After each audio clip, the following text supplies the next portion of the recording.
Kapuso, mga petroleum companies nagpatuman sang price rollback subong adlaw. Mga motorista ginkalipay ang ginakabig dugang nga savings para sa ila apang mga driver nagahirit sang padayon pa nga pagpanubo sang presyo sang gatong. Ini gitutukan ni John Sala. Wala na sang barato subong. Alin sa mga nagapanguna nga balaklon tubtob sa pang Noche Buena, halos tanan ang nagsaka na.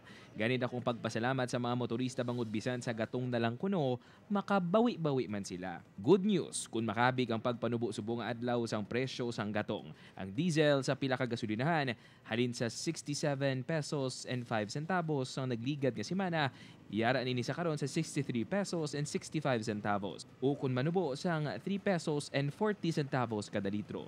Ang gasolina naman yara na sa karon sa 62 pesos and 65 centavos o kung mas manubo sang 1 peso and 70 centavos kada litro kumpara sa 64 pesos and 35 centavos. Para ma-save ba ng gasto sa gatong.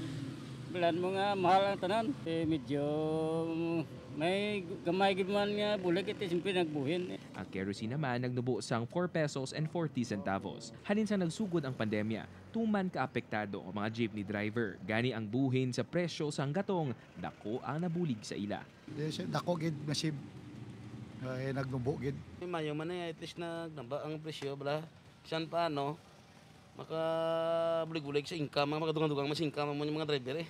Sa piyak sang pagnubo sang presyo sang gatong, hirit ni Manong Ernie, mas mapanubo pagid ang presyo kag magpadayon na tubtob nga malabot ang presyo sang wala pa ang pandemya. Mas mayo pag gani nga magnubo, pagid ang magbalik sa una, blato nga presyo, kag indi nubo pagid ang pamasahe balik sa una eh.